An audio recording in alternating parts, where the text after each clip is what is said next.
Consider a death so utterly terrifying, so profoundly shocking, that its tremors were felt across the ancient world and continue to mesmerize us even today. The saga of Herod Agrippa is a narrative unlike any other, the story of a man so utterly consumed by his own pride and authority that he was dragged down into a gruesome, horrifying demise. But what precisely unfolded? How did this monarch, hailed as a living god by his subjects, meet his end being eaten alive by worms? Is this merely a fable warning against the dangers of arrogance? Or does a deeper, more unsettling truth lie buried within the chronicles of history and the pages of Scripture? You may have encountered fragments of this unbelievable account, but believe me, the complete story will render you speechless. If you are prepared to confront the startling reality of what happened, then journey with me. But before we delve into the abyss, I have a question for you. Do you believe that pride, when left unchecked, can truly be the downfall of a person? If you feel this story contains a lesson that our world desperately needs to hear, type 777 in the comments below. As we unravel this shocking chronicle, reflect on the genuine price of power when it is wielded without a shred of humility. What if this was more than the demise of a single king? What if it was a solemn warning meant for every one of us? Stay close, because this tale is only just beginning, and you will not want to miss what comes next. It is one of the most horrific deaths recorded in the Bible. He was consumed by worms. Have you ever heard the stories of individuals born into such immense privilege that the very fabric of the world seemed to bend to their will? Tales where influence, riches, and a powerful name flow into their existence like a relentless, mighty river. Herod Agrippa was precisely such a man. Picture being born not simply into royalty, but into a lineage notorious for its brutal and blood-soaked history. In the year 3 BC, Agrippa came into the world as the grandson of Herod the Great. Yes, the very same merciless king who dispatched his soldiers to murder innocent Barbies in a frantic effort to eliminate the infant Jesus. What sort of shadow do you imagine that kind of legacy casts upon a young life? Agrippa wasn't raised in some obscure village in Judea, far from it. He was brought up in the very heart of the Roman Empire, in Rome itself. From the moment he could walk and form words, he was enveloped by an atmosphere of privilege and power. His education was more than just academic. He was submerged in the most elite circles of Roman society, mingling with aristocrats, thinkers, and the future rulers of the world. One of his companions in childhood was the boy who would one day become Emperor Claudius. Can you fathom growing up alongside someone destined to command the known world? What effect would that have on your own sense of self? Would it instill humility, or would it nurture something far more sinister within you? But Agrippa was no mere coddled aristocrat. He was exceptionally intelligent, a true master of strategy. Unlike so many rulers who created distance and resentment among their subjects, Agrippa possessed an extraordinary talent, the ability to charm and win the loyalty of both the iron-willed Romans and the deeply religious Jewish people. To the empire, he presented himself as a reliable and astute leader, an effective administrator who was fluent in their political and cultural language. But to his Jewish subjects, he became someone else entirely. He didn't just pay lip service to their traditions, he enthusiastically participated in them. He honored the law of Moses, took part in their sacred feasts, and made offerings at the temple as though he were born a high priest instead of a prince. In Jerusalem, he emerged as a beacon of hope. At last, the Jewish people had a king who appeared to genuinely respect their God and cherish their sacred customs. The temple was not merely a political stage for him. He joined its ceremonies with what seemed to be genuine devotion. He walked among the ordinary people, donated lavishly to the priesthood, and defended the laws that generations had fought and died to protect. Can you see it? The king, standing shoulder to shoulder with his people, bowing in prayer, presenting offerings, and calling upon the name of Yahweh. The religious leaders were captivated, the common folk were inspired. Agrippa's fame skyrocketed. But isn't it true that the seeds of our own destruction often begin to sprout in the midst of thunderous applause? This is where the narrative takes a dark turn and the tension starts to build. The more accolades Agrippa received, the more he seemed to feel it was never quite enough. Being respected was no longer sufficient. He began to yearn for worship. Bit by bit, the crown on his head started to feel less like a symbol of his duty and more like a mark of his divinity. Pride began to swell within him, not just the pride of a monarch, but the hubris of a man who saw himself as nearly invincible, almost a god. Have you ever known someone who allowed admiration to poison their very soul? Or even more unsettling, have you ever found yourself teetering on that same perilous cliff? The Bible is not silent about this kind of dangerous transformation. Proverbs 16:18 warns, "Pride goes before destruction, a haughty spirit before a fall." This ancient wisdom resonated with increasing intensity as Agrippa's focus shifted from giving honor to God to seeking it for himself.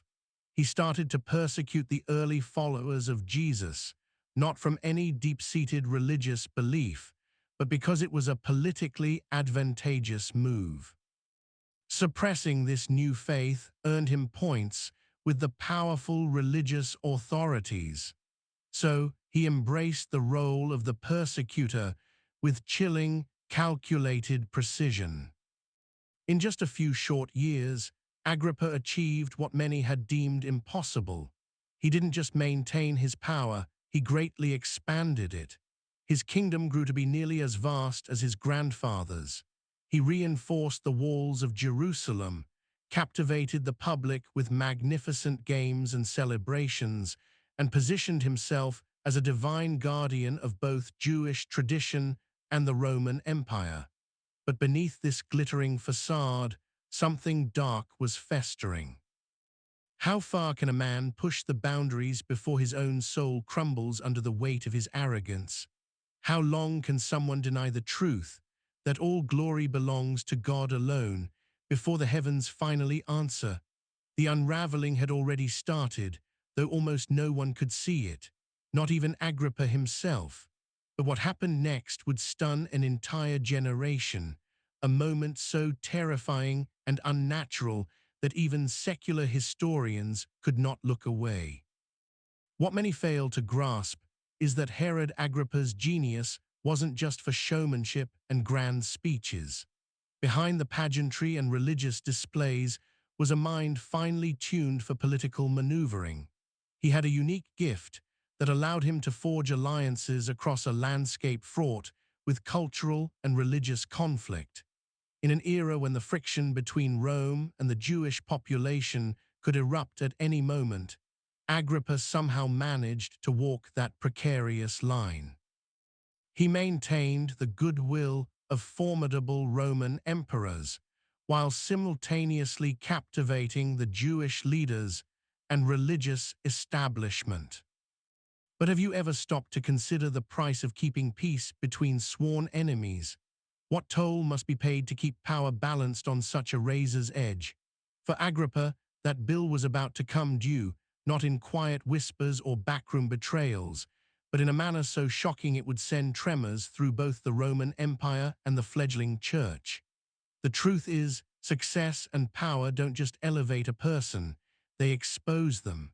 They strip away the layers and reveal the core of who someone truly is.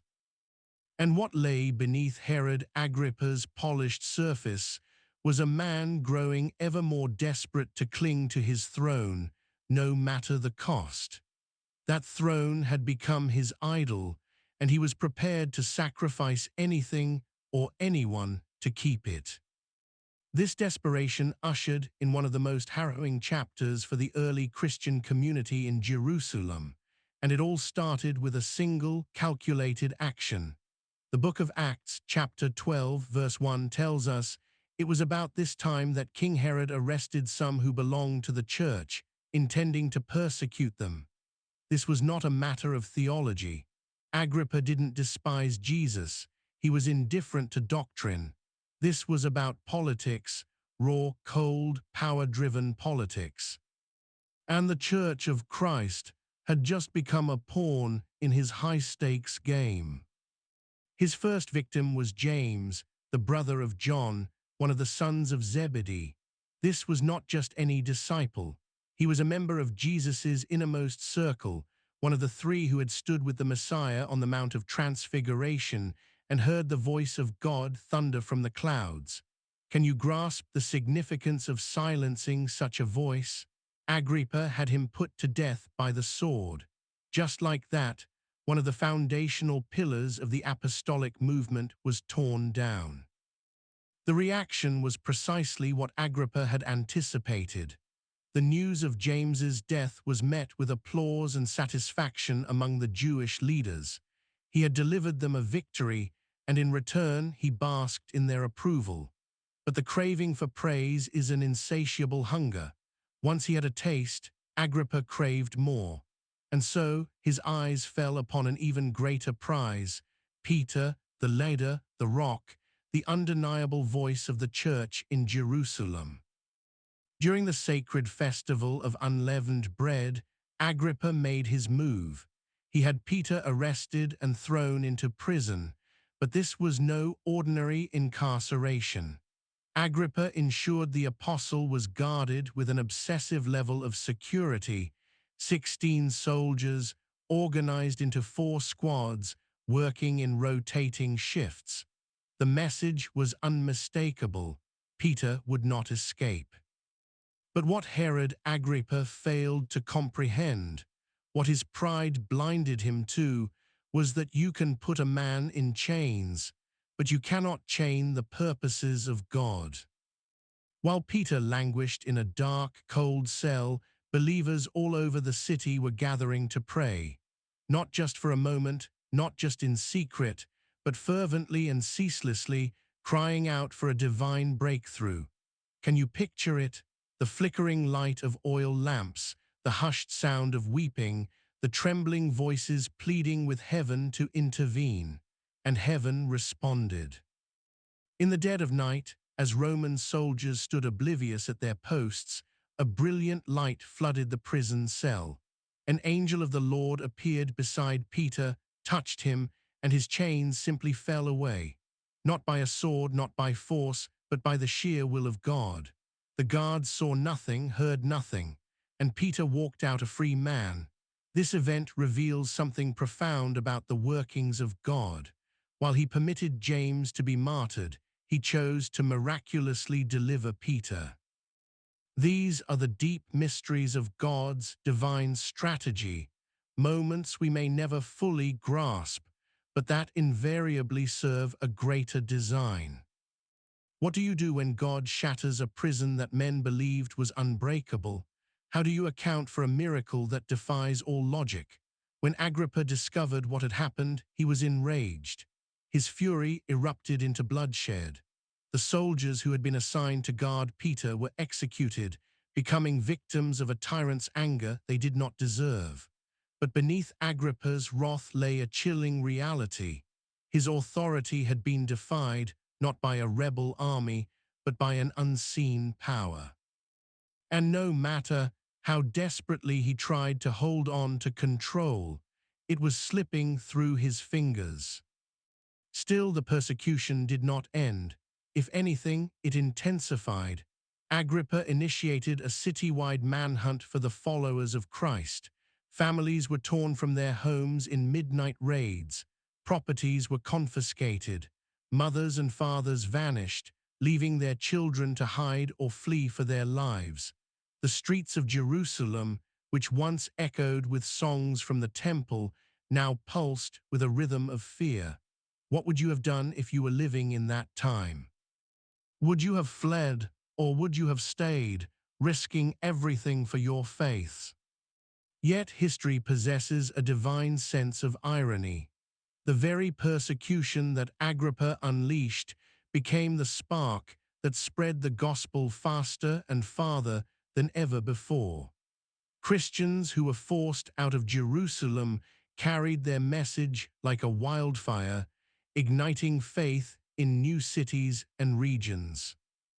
What Herod Agrippa intended for his own political gain became the very instrument heaven used to fulfill Jesus' Great Commission. You will be my witnesses in Jerusalem and in all Judea and Samaria and to the ends of the earth. Acts 1:8. Isn't it remarkable how the schemes of earthly kings so often end up serving the master plan of the King of Kings? And all the while, Agrippa still believed he was winning, still convinced he held the upper hand. But heaven had already pennied the next chapter of his story, and what was about to happen would leave even Rome utterly speechless. During this period of escalating tension in Jerusalem, a subtle and ominous shift was taking place just beneath the surface, unnoticed by almost everyone. While Herod Agrippa strode forward with unwavering confidence, certain he was consolidating his political power, the reality was that every step he took was leading him closer to the brink of a divine judgment. The very hands that had once masterfully built alliances and maintained a fragile peace were now tragically digging his own grave. Not with acts of violence or rebellion, but with pride. Slowly, the man once praised for his diplomatic skill was transforming into a man intoxicated by his own worship. It began with small things, a gesture here, a demand there. But before long, the change in his character became impossible to miss. People who had once admired his tact and sense of balance started to perceive a darkness behind his eyes. The humility that had enabled him to navigate the treacherous waters between Romans and Jews had been eroded by something toxic. He no longer viewed himself as a servant of the people. He saw himself as something far superior, something almost divine. And isn't that the insidious nature of pride? It doesn't burst onto the scene in a flash of lightning. It seeps in, inch by inch, whispering that you are entitled to more, that you are inherently greater. Have you ever seen someone corrupted by power, or have you felt that subtle pull in your own heart to believe the praise of others instead of directing it to the one who truly deserves it? Herod Agrippa's slow spiral into delusion was preparing the stage for something much larger than politics, something cosmic, something eternal. Every act of self-aggrandizement was pushing him toward a moment that would stand forever as a stark warning for all generations. It would be a reminder of what occurs when a mortal man dares to accept the glory that belongs to God alone. His story is a powerful testament to anyone who would dare to touch what is sacred. As the apostles once warned in Acts 5:39, if it is from God, you will not be able to stop these men. You will only find yourselves fighting against God. Agrippa didn't just dismiss this warning, he charged headlong into it. That moment of divine collision arrived in the city of Caesarea. It began as a seemingly normal day, the kind that offers no hint of impending judgment. But isn't that often the way with God's justice? A profound quiet before the storm, a calm before the fire descends. Agrippa had arranged a public address, but this was no ordinary event. The atmosphere was thick with tension. The major coastal cities of Tyre and Sidon were entangled in a dispute with Agrippa, and they were growing desperate. These cities, though powerful in their own right, produced no food of their own. Their very survival hinged on importing grain and other resources from Agrippa's lands. But something, perhaps a political disagreement, or maybe nothing more than a king's bruised ego, had led Agrippa to sever diplomatic relations. Famine was beginning to set in, desperation was mounting, and now these once proud cities were compelled to come crawling to him, begging for mercy. Unable to get an audience with the king themselves, their representatives sought out sealers, Agrippa's trusted cupbearer, and an influential insider. Through persuasion or perhaps bribery, they secured his help in arranging a meeting. The stakes were incredibly high. Imagine it, two entire cities on the brink of starvation, their fate hanging on the whim of a single man. And Agrippa, he viewed this not as a chance to serve or reconcile, but as an opportunity to put on a show. On the second day of a magnificent festival, Agrippa decided to make his grand entrance. He did not appear in simple attire, not as a humble leader, but as a god made flesh. According to the historian Josephus, he was cloaked in a robe woven entirely from silver threads, a garment so brilliant that when the morning sun hit it, it blazed like fire. The crowd let out a collective gasp. The air itself seemed to shimmer, and the man on the stage stood motionless, absorbing the adoration. Then came the moment of pure blasphemy. As he began to speak, the people started to roar, perhaps out of flattery, perhaps out of fear, or maybe they were overcome by a spiritual blindness. "This is the voice of a god, not of a man," the cry thundered through the public square. Now stop for a second. What would you have done in Agrippa's position, with every eye fixed on you, the sound of worship swirling around you like holy incense? Would you have pointed to the heavens and declared, "No, all glory belongs to the Lord"? Or would your heart have swelled, seduced by the illusion that maybe, just maybe, they were right? Agrippa was faced with a choice, a final opportunity. He could have refused the worship and given the glory to God, as any Jewish king was commanded to do. He could have remembered the very first commandment, "You shall have no other gods before me." But he did not. He drank it in. He stood there, unmoving, letting the people worship him as a divine being. In that single instant, Agrippa stepped over a line that no mortal can cross and remain unscathed. And then abruptly, silently, and without any warning, everything changed. The Bible records in Acts 12:23, immediately, because Herod did not give praise to God, an angel of the Lord struck him down. No warning, no second chance, not even a word from the angel, just swift judgment. In that moment, the celebration curdled into horror. What had started as a royal spectacle had become a divine intervention. But what exactly happened? How did it all unfold? What did the people witness? And what did Agrippa feel in those final, terrifying seconds? That is the mystery we are about to unravel. What transpired next was so horrific, so undeniably supernatural, that it completely demolished the illusion of Agrippa's invincibility in front of a massive crowd. This wasn't an event whispered about in hushed religious circles or confined to Christian scriptures. This moment was so shockingly public that it was seared into both sacred and secular history. The Jewish historian Josephus, not a follower of Christ, but a highly respected chronicler of his time, documented it in disturbing detail. As Agrippa stood on that stage in Caesarea, basking in the adoration of men, something unseen tore through the veil of human pride. Suddenly, and without any warning, a searing pain seized his abdomen. It wasn't a dull ache or a passing cramp. It was a violent, excruciating agony.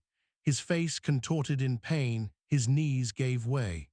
The proud king who had just been hailed as a god had to be carried away from the theater like a helpless infant.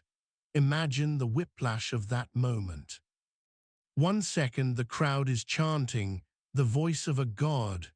The next, a stunned silence descends as the supposed deity clutches his stomach, groaning in agony.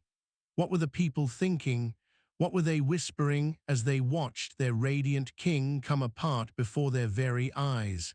Had they just witnessed a miracle or a curse? But this was not a swift death, and that is what makes the story even more terrifying. For 5 long days, Agrippa lay in torment. Josephus wrote that his pains were relentless, unending waves of suffering that no physician could alleviate. But that was only the beginning. Worms began to consume him, not as a metaphor, but physically, while he was still alive. Can you even begin to imagine it? A body rotting from the inside, being devoured while the soul is still trapped within it. The same mouth that had accepted praise like incense now cried out in agony. The same hands that had waved majestically from the stage now trembled beyond control. The man who had once ordered the execution of apostles and imprisoned saints was now enduring a level of humiliation that few in history have ever known. And what about those who watched? What thoughts ran through their minds as they recalled the words of the Christians, the warnings of Peter, the prayers of the church, and the prophecy that no one can fight against God and win? Did they begin to have doubts? Did any of them fall to their knees? This death was not just an end. It was a message sent from heaven that power without reverence inevitably leads to ruin. A message that no man, regardless of his royal status, can steal glory from God and escape the consequences. As the book of Proverbs had long warned, pride goes before destruction, a haughty spirit before a fall. Proverbs 16:18. Herod Agrippa did not die in battle. He was not overthrown by an assassin. He did not pass away peacefully in the night or from old age. He was struck down by a holy judgment because he refused to give glory to the one who deserved it. Have you ever considered how thin the line is between applause and downfall, between worship and wrath? One moment of pride, one silent agreement to be elevated above God, and everything can change. Herod Agrippa's death was not merely the end of a political leader. It was a pivotal moment in history. The very king who had tried to extinguish the message of Christ became a part of that very message. His downfall echoed through the generations as a living testament that God will not be mocked. And perhaps the most haunting question of all is this: if the crowd had cried out that you were a god, what would you have done? Let us step into the final, excruciating chapter of this terrifying downfall, a moment so grotesque and so filled with divine symbolism that it haunts the annals of history to this day. Picture the scene. Just days before, Herod Agrippa had stood elevated above the adoring crowds, resplendent in his silver robes, soaking in their worship. But now he lay collapsed on the cold stone floor, his body convulsing, his hands clutching his stomach in torment. The golden image of royalty had been utterly shattered. The once mighty king was reduced to nothing more than a man begging for relief. The court physicians rushed to his side. These were not ordinary healers. They were considered the finest in the empire, trained in Rome and experienced in handling crises. But even they were completely baffled. Nothing in their extensive knowledge, their herbal remedies, their sacred rituals, or their collective wisdom could explain what was happening. It was as if an invisible force had declared war on the king from within his own body. As they examined him, the horror only deepened. His affliction was not natural, it was unspeakable. Josephus and other sources described it as a vermicular disease, a living infestation of worms devouring his internal organs while he was still breathing. Not metaphorically, not poetically, but literally. Can you imagine the scene? The air thick with a foul stench, the echo of his screams bouncing off the palace walls. Even the most courageous of his servants had to take turns attending to him, not because they were afraid, but because the physical decay was simply too much to witness. The smell, the sight, the sound, it was more than human compassion could endure. The man who had demanded divine praise could now not even be touched without causing revulsion. But here is the part that few dare to discuss. This wasn't the first time something like this had happened to a ruler who exalted himself above God. The Bible provides another striking example, King Nebuchadnezzar. He too claimed a godlike status. And how did God respond? He stripped the king of his sanity. For 7 years, Nebuchadnezzar lived like a wild beast, eating grass and sleeping under the open sky. But unlike Agrippa, Nebuchadnezzar eventually repented, and in time his sanity was restored. Daniel 4:34-37. What if Agrippa had done the same? What if, in the moment the crowd shouted, "A god," he had fallen to his knees and pointed to heaven? Instead, there was no repentance. There were only groans, only silence, only the sound of decay. The physicians tried everything. They applied ointments, brewed herbal concoctions, and performed sacred rites. But it was as if an invisible barrier had been erected between their efforts and Agrippa's body. Nothing could halt what had already been divinely ordained. Have you ever seen someone fight against the inevitable? What does it look like when human power collides with the unyielding will of God? Meanwhile, outside the palace walls, the city buzzed with morbid fascination. Rumors spread like wildfire.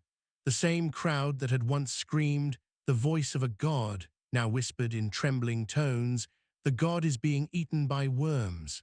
The irony was not lost on them. How swiftly the applause of man turns into the gossip of shame. How quickly a pedestal becomes a pit. And through it all, the persecuted Christians watched with wide eyes, not with celebration, but with understanding. Psalm 75:7 rang truer than ever. It is God who judges. He brings one down, he exalts another. They knew this was not a random event. It was not revenge. It was divine justice, the kind that no sword or army can deliver. It was God demonstrating in the clearest possible terms that he alone defends his name. He doesn't need a mob. He doesn't need a courtroom. When the time is right, he acts. The suffering grew so intense that Agrippa's cries echoed through the marble halls of the palace. Some claimed they could hear him from the outer corridors. His own children were kept away, unable to bear the sight or the smell of their father's condition. His royal dignity was gone, his image of strength shattered. The man who had paraded as a god was now so disfigured, so tormented, that even his most loyal subjects either wept or fled his presence. And as his final hours drew near, something shifted. According to historical accounts, Agrippa began to understand not just the pain, but the reason behind it. Perhaps in those last moments, alone with his suffering, he remembered the ancient words of Isaiah. All people are like grass, and all their faithfulness is like the flowers of the field. Isaiah 46. All his robes, all his thrones, all his applause, it was all meaningless now. He had traded glory for agony, eternity for ego. Can one moment of pride truly undo a lifetime of accomplishments? Can the refusal to bow before God cost more than any human can afford to pay? Agrippa's story compels us to ask difficult questions, not just about him, but about ourselves. How do we handle praise? Do we deflect the glory upward, or do we secretly crave it for ourselves? Would we have accepted the worship? Would we have stood on that stage in shining robes and done the exact same thing? Because sometimes judgment doesn't come in fire or flood. Sometimes it comes in worms. What happened on the 5th day of Herod Agrippa's agony is where this story reaches its most horrifying and revealing climax. If the preceding days of his suffering had exposed the fragility of his body, then the final day tore apart every illusion of divinity he had ever allowed himself to entertain. By that point, the worms had multiplied within him with terrifying speed. His internal organs were failing, collapsing under the relentless assault of decay. It was no longer just pain, it was disintegration. Agrippa was being devoured alive from the inside out. The cries that echoed through his chambers were no longer just screams of agony. They were the last defiant gasps of a man realizing, far too late, that heaven had delivered its final, unappealable verdict. His royal attendants, who had once been proud to stand in his presence, now avoided the room entirely. The stench was unbearable. His body had become unrecognizable. In the end, only silence remained. His heart, after fighting a 5-day battle against divine judgment, finally gave out. And just like that, the man who had stood in silver robes, who had accepted the worship due to a god, who believed he was untouchable, was gone. The great King Herod Agrippa I, the man who had launched one of the most aggressive persecutions against the early church, died in a way so humiliating, so unnatural, that even history itself seems to flinch. But this was not a random death. It was a milestone in the unfolding narrative of the early church. For the believers who had watched their loved ones imprisoned, tortured, and executed at Agrippa's command, his end was not merely justice, it was divine confirmation. As the Apostle Paul would later write in Galatians 6:7, "Do not be deceived. God cannot be mocked. A man reaps what he sows." And Agrippa had sown pride, vanity, and cruelty, and now he was reaping decay. Ancient medical texts would later classify his affliction as worm disease. And while modern scholars speculate that it might have been an advanced form of intestinal parasitosis, perhaps complicated by peritonitis or sepsis, one thing remains certain: this was not merely biological, it was symbolic. The symptoms reported by Josephus, intense stomach pain, a foul-smelling decay, and the actual presence of worms emerging from his flesh, make it clear that this death was marked by divine fingerprints.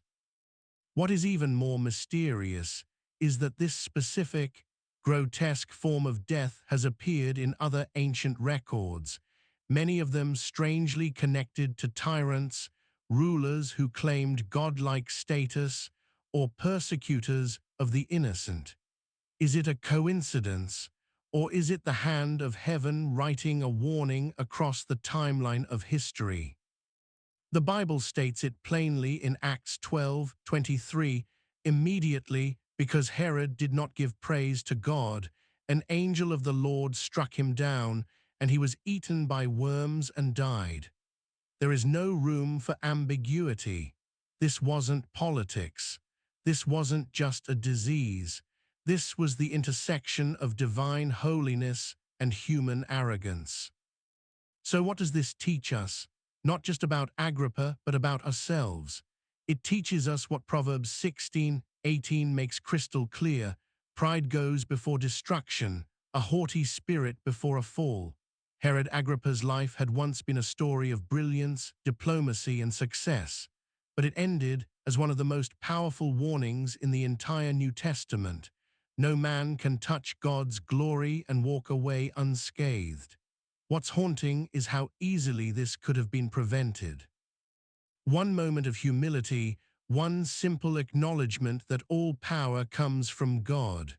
But pride doesn't ask for permission.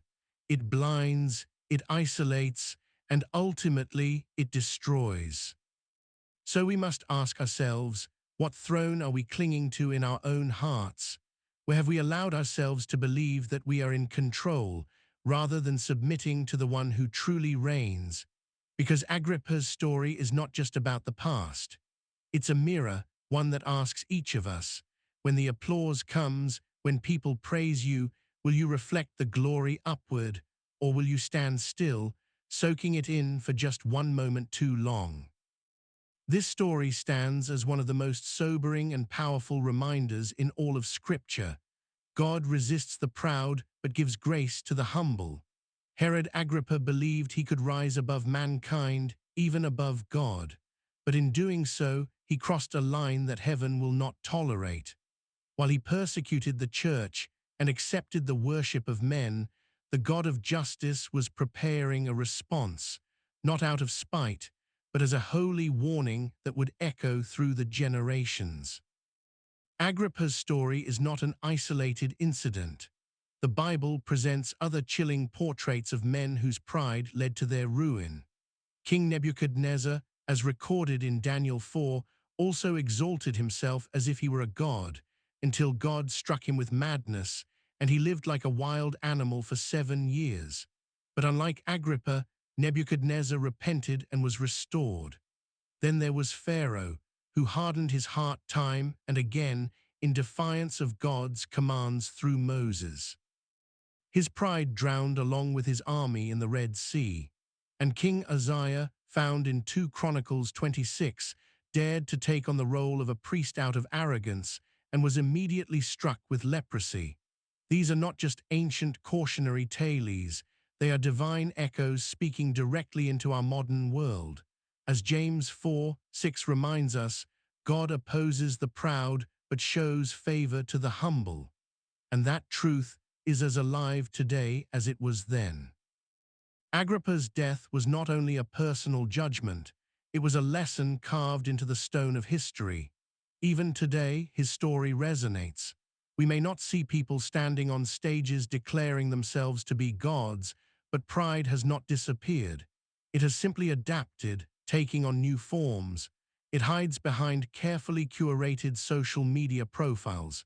It boasts quietly in job titles, in relationships, in personal achievements that scream, "Look at what I have built." But the core of pride remains unchanged. It forgets who provided the strength in the first place. Jesus showed us a different path.